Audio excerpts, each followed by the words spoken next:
तो दोस्तों स्वागत है आपका एक नई वीडियो में। आज की ये वीडियो बहुत इंपॉर्टेंट है। सबसे पहले तो बहुत सारे कमेंट्स आ रहे हैं, सर क्या एमजेपी आरयू के पेपर 8 तारीख से होंगे या नहीं होंगे। भाई अभी ये चांसेस 50-50 है, पहली बात। दूसरी बात, कल हम आपको एक बहुत डिटेल में वीडियो देने वाले हैं जिसमें हम सारी बातें क्लियर कर देंगे, सारे आर्टिकल सारी चीजों को लेके आएंगे। ऐसे कुछ भी कह देना हवा में मेरे भाई नहीं, जितने भी ये छपरी यूट्यूबर्स हैं कुछ भी, उन्हें कोई फर्क नहीं पड़ता भाई। उसी तरीके से यूनिवर्सिटी भी सोती रहती है पड़ी पड़ी, उसे भी कोई फर्क नहीं पड़ता है। कोई ऑफिशियल अपडेट नहीं, कुछ नहीं, चारों तरफ कहीं यहां न्यूज़पेपर वहां न्यूज़पेपर, वो सारे एलिमेंट्स हम इकट्ठे कर रहे हैं और कल आपको एक प्रॉपर डिटेल में वीडियो देंगे। फिलहाल इस वीडियो का मजा लीजिए। जब आप पेपर देने जाओगे तो ए से लेके जेड तक किस तरीके से आपको कॉपी लिखनी है सब कुछ डिटेल में बताने वाले हैं, क्योंकि भाई पेपर तो आपको देना ही है। ठीक है, तो चलिए भाई शुरू करते हैं। किस तरीके से सारी चीजें होंगी 1 to 1 समझाते हैं, प्रॉपर कॉपी वगैरह लगा के लाए हैं, सब कुछ आपको समझाएंगे। सुनो भाई, सबसे पहले जब आप पेपर में पहुंचते हो तो सबसे पहले आपको एक कॉपी मिलती है। अगर आपकी यूनिवर्सिटी में मेरे भाई ऐसी कॉपी मिली है जिसमें यहां साइड में लाइन खींची हुई है मेरे भाई, ठीक है, तो फिर कोई दिक्कत की बात नहीं है। पहला पॉइंट हमने यही लिखा हुआ है। क्यों लिखा है उसका भी कारण बताएंगे। ये वीडियो थोड़ी बड़ी हो सकती है, लेकिन इस बात का हम आपको भरोसा दिलाते हैं। हमने लगभग 5 बार MA किया हुआ है, डॉक्टरेट की उपाधि मिली हुई है, BSc करा हुआ है, बहुत सारी चीजें छोटी मोटी हमने कर रखी है। इसका मतलब हमें एक अच्छा अनुभव है कॉपी लिखने का। ध्यान से समझो भाई। सबसे पहले हमने लिखा है यहाँ पे साइड लाइन आपको एक खींचना है। क्यों खींचना है समझो।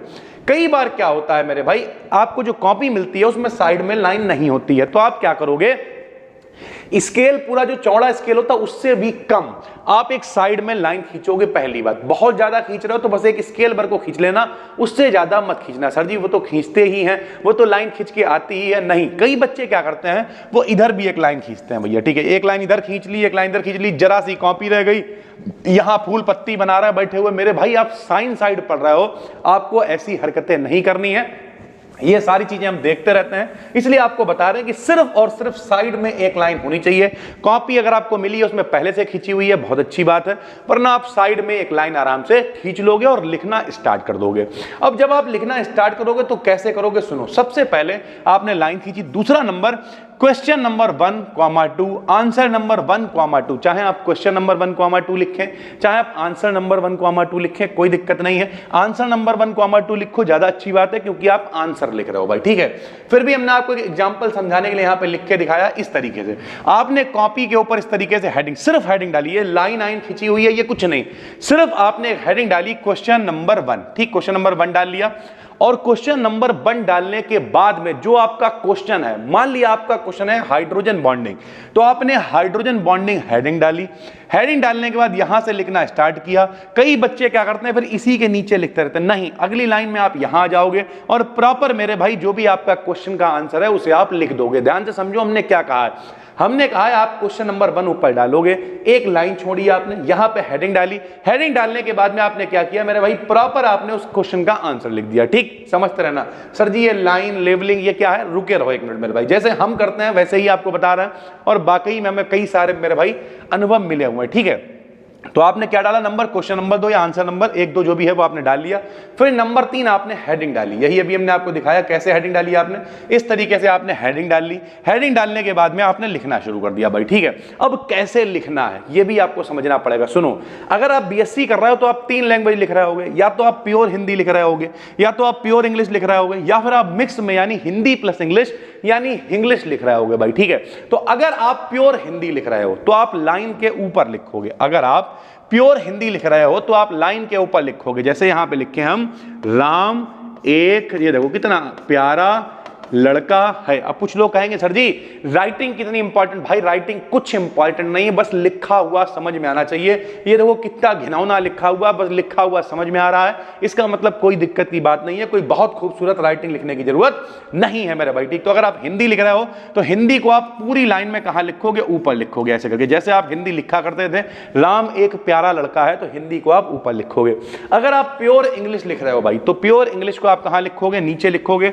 ये नहीं आपने इंग्लिश हवा में लटका के लिख दी, नहीं सर जी, नीचे लिखोगे आप।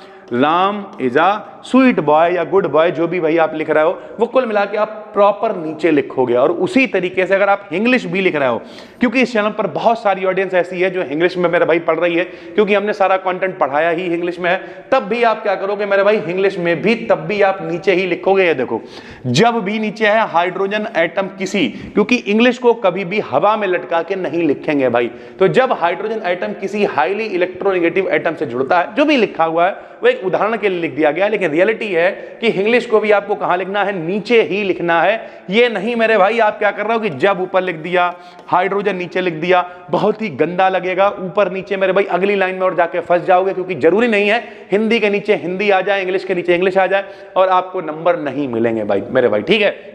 तो कैसे लिखना है ये भी हमने आपको बता दिया भैया। उसके बाद कितना कंटेंट लिखना है ये भी इंपॉर्टेंट है। तो अब बीएससी के जो पेपर आ रहे हैं वो दो ही तरीके के पेपर आते हैं, या तो आपसे शॉर्ट पूछा जा रहा है मेरे भाई 2 नंबर में, शॉर्ट आपसे 2 नंबर में पूछा जा रहा है, या फिर डिटेल्ड में लॉन्ग आ रहा है जो कि 15 नंबर और 25 नंबर में आ रहा है। 2 ही तरीके के क्वेश्चन आ रहे हैं। अगर आपसे शॉर्ट पूछता है तो शॉर्ट का मतलब ही शॉर्ट है। जैसे आपसे कहा गया हाइड्रोजन बॉन्डिंग के बारे में लिखो, तो आपने सिर्फ हाइड्रोजन बॉन्डिंग की डेफिनेशन लिख दी, जो भी 2-3 लाइनों की है। बहुत ज्यादा आपको लग रहा है तो उसका उदाहरण जरूर बताओ मेरे भाई, चाहे शॉर्ट हो चाहे लॉन्ग हो। जैसे कोई आप फिजिक्स में टॉपिक किसी की डेफिनेशन लिख रहा है तो उसकी यूनिट लिखो, मात्रक लिखना जरूरी है। कई बार बच्चे कहते हैं ये तो शॉर्ट में था, सिर्फ डेफिनेशन लिख के छोड़ देंगे, नहीं, वो तो सब लिखना है। आप एक्स्ट्रा क्या कर रहा, तो उसका आपने फार्मूला लिख दिया, फार्मूला लिख के नीचे उसका मेरे भाई मात्रक दिखा दिया कि इसका ये मात्रक होता है, ये वेक्टर क्वांटिटी है या स्केलर क्वांटिटी है।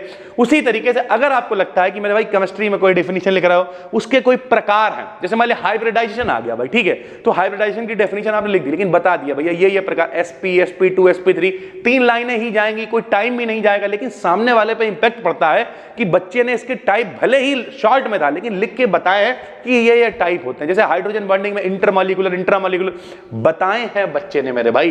तो अगर केमिस्ट्री लिख रहे हो, फिजिक्स लिख रहा हो, कोई फार्मूला लिख सकते हो, लिखो। गॉस की प्रमेय मान लिया आ गई, जरूरी थोड़ी प्रूव करी जाएगी, लेकिन गॉस की प्रमेय का आपने स्टेटमेंट लिखा, नीचे फाई बराबर क्यू अपॉन एप्सिलॉन 0 लिख दिया, मात्रक लिख दिया। उसका क्या फर्क पड़ता है यार, छोटी छोटी चीजें होती हैं, डायमेंशन पता है, बीमा लिख सकते हो, लिखो, क्या फर्क है यार। तो ये बहुत छोटे छोटे इंपैक्ट हैं जो बड़ा इंपैक्ट डाल देते हैं भाई, ठीक है। और अगर लॉन्ग में है तो फिर मेरे भाई सोचना नहीं है। अच्छा, कई बच्चे ये कहते हैं कि लॉन्ग में है तो कितने पेजेस लिखने हैं, पेजेस से कोई लेना देना नहीं है। आप साइंस साइड से रिलेटेड हो, यहाँ कोई हिस्ट्री नहीं चल रही है, इतने पन्ने भरने हैं। और रियलिटी है हिस्ट्री में भी आप बहुत ज्यादा पन्ने नहीं भर सकते। हमने हिस्ट्री से भी 2 बार एमए किया है, एंशिएंट से किया है और मेडिवल से किया, तो हिस्ट्री में भी बहुत ज्यादा पन्ने आप नहीं भर सकते हो भाई। क्यों नहीं भर सकते? अरे यार लिमिटेड कंटेंट ही तो जबरदस्ती खींचा जा सकता है, तो उसमें भी लिमिट होती है कि 150 शब्दों में लिखना है, 200 शब्दों में लिखना है, 250 शब्दों में लिखना है। और एक लाइन में लगभग मेरे भाई एक लाइन में 10 शब्द माने जाते हैं। तो अगर 250 शब्द हुए तो कितनी 25 लाइनें, एक पन्ना ही तो हुआ, यानी 1.5-2 पन्ने से ऊपर का कोई खेल है ही नहीं, ठीक है। हाइब्रिडाइजेशन आ गया है, जितना हमने लिखवाया हुआ उस तरीके से लिख के आइए, साफ सुथरा लिखिए, ब्लैक और ब्लू पेन का इस्तेमाल करिए। कोई भी मेरे भाई हेडिंग डालनी है ब्लैक पेन से डालो, कोई भी वैज्ञानिक यानी साइंटिस्ट का नाम है ब्लैक पेन से लिखो, कोई सन है, किसी को अवार्ड मिला है, किसी का कोई खास चीज जहां पर भी आपको लग रहा है ये कुछ स्पेशल है, अगर उस पर शक है तो बिल्कुल भी ब्लैक पेन से मत लिखो, क्योंकि जानबूझ के अपनी गलती को किसी के सामने एक्सप्लेन मत करो, वरना फंस जाओगे मेरे भाई, ठीक है। उसके बाद अगर हम लोग बात करें आखिरी में अंडरलाइन प्लस लेबलिंग, ये जो सबसे आखिरी वाला काम है ये हम हमेशा लास्ट में ही करते हैं, ठीक है। आप लाइन करते रहो, खींचते रहो, जो भी चीजें हैं, लेकिन अंडरलाइन और लेबलिंग मेरे हिसाब से आप लास्ट में ही करो। अंडरलाइन क्या होता है, आखिरी में आपने एक स्केल उठाया, अपना छोटा सा स्केल लेके जाओ भैया, ठीक। स्केल उठाने के बाद में लास्ट में आपने ये वाली लाइन देखो ये खींचनी है, ये लाइन खींच दी, यहाँ पे अंडरलाइन कर दिया, अंडरलाइन करने के बाद यहाँ पे ऐसे करके कोलन बना दिया मेरे भाई, दिखाया। अच्छा, आप जब अंधाधुंधी में लिख रहे होगे तब पता क्या होगा, तब ये सब चीजें बहुत हल्की होंगी, कभी लाइन भी टेढ़ी हो जाएगी, कभी चल जाएगा, लेकिन जब साफ सुथरी कॉपी लिखी होगी और आप लास्ट में लेवलिंग करोगे, इस तरीके से अंडरलाइन बनाई, कोलन बनाया, ठीक है, कहीं पे कुछ इन्वर्टेड कॉमा के अंदर चल रहा है, इन्वर्टेड कॉमा दोबारा से डार्क कर दिया, ठीक भाई, कोई ब्लैक पेन से चीज चल रही, कोई अंडरलाइन करना, कुछ भी, ये ओवरऑल एक बार कॉपी की लेवलिंग जरूर करो। क्यों? क्योंकि कई बार कुछ टॉपिक्स होते हैं बच्चा कहता है यार इसे लास्ट में लिखेंगे, वो छूट जाता है। नहीं, ऐसा नहीं करना है। आपको क्या करना है, जब आपका सारा काम हो जाए तो एक बार पूरी कॉपी को पलट लो और स्टार्टिंग से उसकी लेवलिंग करना शुरू करो। लेवलिंग तो एक बहाना होगा, पूरी कॉपी को रिवाइज कराना होगा। आप लेवलिंग करते जाओगे, अंडरलाइन, कोलन, ये सब लगाते जाओगे और देखते जाओगे ये हो गया है, ये हो गया है, ये छूट तो नहीं गया, कुछ हो तो नहीं गया।